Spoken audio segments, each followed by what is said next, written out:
Hello दोस्तों, मेरा नाम ज्योति है और आप देख रहे हैं ज्योति एक्सप्लेन्ड।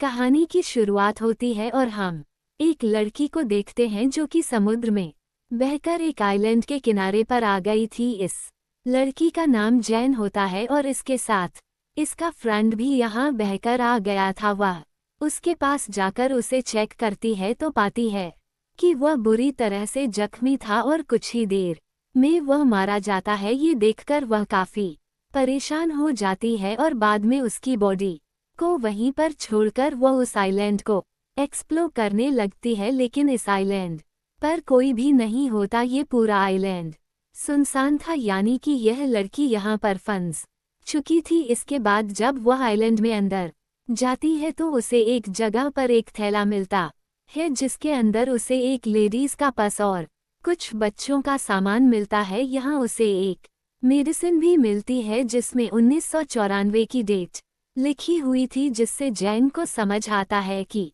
बहुत सालों पहले शायद यहाँ कोई आया था। उसे इस सामान में माचिस भी मिलती है। उसे वह अपने पास रख लेती है और वापस समंदर के किनारे आती है। उसे वहाँ पर गिरा हुआ एक बड़ा सा खोखला पेड़ दिखता है। ये देखकर जैन को आइडिया आता है कि रात में वह अपनी सेफ्टी के लिए इसे सोने के लिए यूज कर सकती है। खैर, अब यहाँ पर जैन अपनी पहली रात गुजारती है और सुबह होने पर उठकर वह देखती है कि समुद्र के किनारे कई सारी मछलियाँ बहकर आ गई थी। उसमें एक छोटी शार्पी थी जिसका आधा शरीर खाया हुआ था। वो यहाँ से अपने खाने के लिए कुछ मछलियाँ ले लेती है। तभी जैन की नज़र एक जगह पर जाती है जहाँ पर 3 लोगों की कब्र थी। ये देखकर जैन अपने दोस्त के लिए भी एक कब्र खोती है क्योंकि उसके दोस्त की बॉडी सड़ने लगी थी। खैर, अब अगले दिन जैन जब आइलैंड का चक्कर लगा रही होती है तो वह देखती है कि किसी ने उसके दोस्त की बॉडी को निकालकर आधा खा लिया है। ये देखकर जैन काफी घबरा जाती है। उसे कुछ समझ नहीं आता कि आखिर यह किसने किया होगा। उसे लगता है कि जरूर यह काम किसी जानवर का है जो कि इस आइलैंड पर रहता होगा। इसलिए वह एक लकड़ी को नोकी करती है और अपने लिए एक हथियार बनाती है। इसके बाद वो आइलैंड के बाहर बैठकर उस जानवर का इंतजार करने लगती है। खैर, अब रात हो जाती है और अब जैन को नींद आने लगती है, लेकिन वह जानवर अभी तक यहाँ नहीं आया था। अब अगले दिन जैन की आंख खुलती है और वह समंदर में एक सूटकेस को देखती है। वो सूटकेस को लेने के बारे में सोचती है, इसलिए वह समंदर में जाकर उस सूटकेस को ले लेती है। तभी उसे नीचे कुछ महसूस होता है, इसलिए वो नीचे जाकर देखती है तो यहाँ पर उसे एक बड़ा सा होल दिखता है जिसे देखकर वो काफी हैरान हो जाती है। खैर, अब वो बाहर आकर उस सूटकेस को खोलकर देखती है। उसके अंदर उसे कुछ जूते और कुछ कपड़े मिलते हैं जिन्हें वह पहन लेती है। जब रात होती है तो जैन उस सामान को चेक करने लगती है और उसे उसमें कुछ फोटोज दिखते हैं। वो उन्हें देखने लगती है और समझ जाती है कि यहाँ पर कोई फैमिली छुट्टियां बिताने के लिए आई थी जिसमें एक कपल और उनके 2 बच्चे थे। तभी जैन के ऊपर से एक प्लेन गुजरता है। ये देखकर जैन अपनी फ्लेयर गन चलाती है, लेकिन इसका कोई फायदा नहीं होता क्योंकि तब तक वह प्लेन जा चुका था। जब फ्लेयर गन की वो बुलेट नीचे आ रही होती है तभी जैन देखती है कि उसकी परछाई में उसे कोई क्रीचर दिखाई देता है।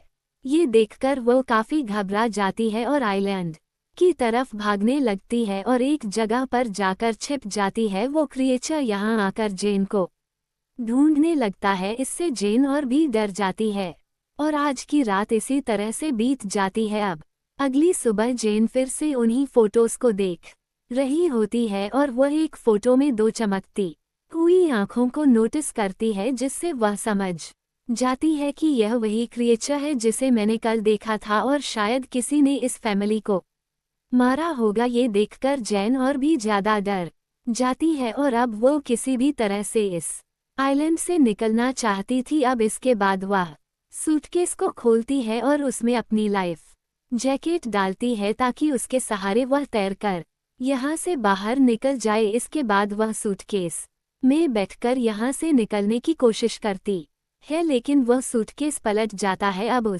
उसका ये प्लान फेल हो चुका था, इसलिए वह वापस उसी आइलैंड पर आ जाती है, लेकिन अब उसे उस क्रीचर से बचने के लिए कोई सेफ जगह चाहिए थी, इसीलिए उसे वह गिरा हुआ पेड़ दिखता है क्योंकि उसमें एक बड़ा सा होल था। इसीलिए वह आज रात उसी में सोने का डिसाइड करती है। खैर, अब जब रात होती है तो वह क्रीचर फिर से यहाँ आता है और उसे ये भी पता लग जाता है कि जैन उस पेड़ के होल में छिपी हुई है, इसीलिए वो क्रीचर उस पेड़ को तोड़ने की कोशिश करता है, लेकिन वह ऐसा नहीं कर पाता और थक हार कर वापस चला जाता है। अगली सुबह जैन उस पेड़ से बाहर निकलती है और देखती है कि उस क्रीचर ने कल रात इस पेड़ पर कई बार किए थे, जिससे वह काफी डैमेज हो गया था। इसके बाद वह उससे बचने के लिए एक नया प्लान बनाती है। वह समंदर से कुछ बड़ी मछलियां पकड़ती है और उन्हें वहीं एक पेड़ पर टांग देती है। उसका प्लान था कि जब रात में वह क्रीचर यहाँ आएगा तो वह इन मछलियों को खाकर वापस चला जाएगा और इससे उसकी जान बच जाएगी। अब जय अगली सुबह उठकर देखती है कि उसका ये प्लान काम कर गया। उस क्रीचर ने यहाँ आकर उन मछलियों को खा लिया था, जिससे जैन की जान बच गई थी। तभी जैन की नज़र समंदर के किनारे पर जाती है, जहाँ किसी की बॉडी बहकर आ गई थी। ये देखकर वो उस बॉडी के पास जाती है और देखती है कि ये बॉडी काफ़ी सड़ चुकी थी। ये देखकर उसके मन में एक आइडिया आता है और वह इस बॉडी को भी वहीं पेड़ पर लटका देती है ताकि वो क्रीचर उस बॉडी को ही आकर खाए और चला जाए। अब उसके लिए यहाँ सरवाइव करना काफ़ी मुश्किल हो गया था। आज रात के लिए उसने यहाँ पर एक गड्ढा बनाया था, जिसमें जाकर वह छिप जाती है और उस क्रीचर के आने का इंतजार करती है। जब रात होती है तो वो क्रीचर यहाँ आता है और जैन पहली बार उस क्रीचर को देखती है। वो उस क्रीचर को देखकर काफ़ी डर जाती है क्योंकि वह काफ़ी खौफनाक था। अब वो यहाँ आकर उस बॉडी को खा जाता है। तभी जैन को अपने पास से कुछ आवाज़ें आती हैं और जैसे ही उसको देखती है तो उसे वहाँ उस क्रीचर के पैर दिखाई देते हैं। ये देखकर वह और भी ज़्यादा घबरा जाती है, लेकिन किसी तरह से खुद को कंट्रोल करती है। अब अगली सुबह जब जैन उठती है तो वह अपने लिए एक सेफ जगह चाहती थी। अब क्योंकि उसने उस क्रीचर की हाइट देख ली थी, इसलिए वह अपने लिए पेड़ के ऊपर एक झूला तैयार करती है ताकि वह क्रीचर उस तक ना पहुंच सके। इसके बाद वह उस झूले में जाकर बैठ जाती है। खैर, अब जब रात होती है तो वह क्रीचर फिर से यहाँ आता है और उसे यहाँ जैन के होने का एहसास हो जाता है, इसलिए वह उस झूले वाले पेड़ को जोर जोर से हिलाने लगता है, जिससे वह झूला टूट जाता है और जैन नीचे गिर जाती है। अब वो क्रीचर जैन का पीछा करने लगता है और जैन अपनी जान बचाकर भागने लगती है। तभी जैन देखती है कि वह क्रीचर जमीन से ज्यादा तेज पानी में दौड़ रहा है और वह पल भर में उसके सामने आकर खड़ा हो जाता है। लेकिन जैन अपने उस लकड़ी के औजार को उस क्रीचर के पेट में घुसा देती है। वो क्रीचर जैन को उठाकर पानी में फेंक देता है और जैन खुद को किसी तरह से संभालती है। जैन देखती है कि वो क्रीचर यहाँ से जा चुका है और अब वो पानी से बाहर आ जाती है और वहीं एक पेड़ पर जाकर छिप जाती है। अगली सुबह जब जैन उठती है तो देखती है कि उसका पैर काफी जख्मी हो चुका था, इसलिए वह खुद को साफ करने के लिए समंदर में जाती है। जब वो यहाँ नहा रही थी तभी उसकी नज़र दूर एक राफ्ट पर जाती है, जिसमें उसके दो दोस्त थे जो कि किसी तरह से सरवाइव करके यहाँ आ गए थे। उनका नाम लूकस और मिया होता है, जिन्हें देखकर जैन काफ़ी खुश होती है। अब ये जैन के पास आकर बैठ जाते हैं और जैन उन्हें खाने के लिए कुछ मछलियाँ देती है। वो यहाँ पर इन्हें उस क्रीचर के बारे में बताती है। वो कहती है कि हमें जल्द से जल्द यहाँ से निकलना होगा क्योंकि मैं यहाँ पिछले 7 दिनों से फंसी हुई हूँ। लेकिन लुक्स और मिया उसकी बातों पर विश्वास नहीं करते। उन्हें लगता है ये झूठ बोल रही है। वो कहते हैं कि हम पिछले 5 दिनों से समंदर में भटक रहे थे और अब जाकर हमें यह आइलैंड मिला है। ये दोनों यहाँ से नहीं जाना चाहते थे। अब जैन उन्हें वह तस्वीरें भी दिखाती है जिनमें वो क्रीचर साफ दिखाई दे रहा था, लेकिन फिर भी वो दोनों यहाँ से नहीं जाना चाहते थे। जैन समझ जाती है कि ये उसकी बात नहीं मानेंगे। अब इसीलिए वह इनसे छिपकर इनकी राफ्ट लेकर यहाँ से भागने का प्लान बनाती है। वो उनकी राफ्ट लेकर यहाँ से निकलने की कोशिश करती है, लेकिन वह दोनों इसे पकड़ लेते हैं। मियाँ जैन पर अटैक कर देती है, जिससे वह बेहोश हो जाती है। जब उसकी आंख खुलती है तो वह खुद को बंधा हुआ पाती है और अब रात हो चुकी थी, इसलिए वह लुक्स को मनाकर उसे खोलने के लिए कहती है, लेकिन लुक्स और मियाँ उसकी कोई बात नहीं सुनते। इसके बाद मियाँ उस आइलैंड पर घूमने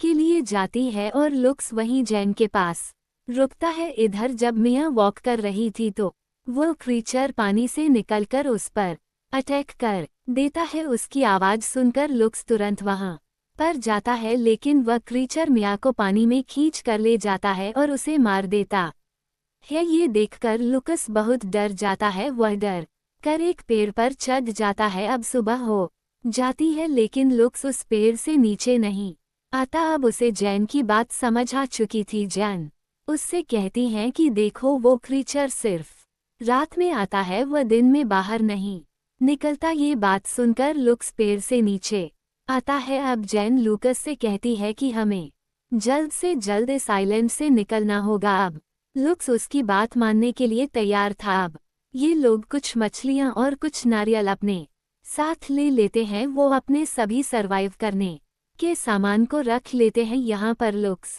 काफी डरा हुआ था। जैन उसे समझाती है कि वह क्रीचर सिर्फ रात में अटैक करता है और जब तक रात होगी हम इस आइलैंड से काफी दूर जा चुके होंगे। इसके बाद जैन जाकर उस क्राफ्ट में बैठ जाती है, जहाँ पर उसे कुछ खून बिखरा हुआ दिखाई देता है, जहाँ पर वह समझ जाती है कि इन पिछले 5 दिनों में इन दोनों ने सरवाइव करने के लिए जरूर किसी अपने इंसानी साथी को मारकर खाया होगा। खैर, अब ये लोग जैसे ही अपनी क्राफ्ट से यहाँ से निकलने लगते हैं, लुक्स को पानी में वही क्रीचर दिखाई देता है। ये देखकर ये दोनों काफी घबरा जाते हैं और उस क्राफ्ट को चारों तरफ से ढक लेते हैं, लेकिन तभी वो क्रीचर उनकी क्राफ्ट में घुसकर उन पर अटैक कर देता है। ये देखकर लुक्स उस फ्लेयर गन से उस पर अटैक करता है, लेकिन वो क्रीचर जैन को पकड़कर अपने साथ ले जाता है। जैन के पास एक नाइफ था, जिसे निकालकर वो उस क्रीचर पर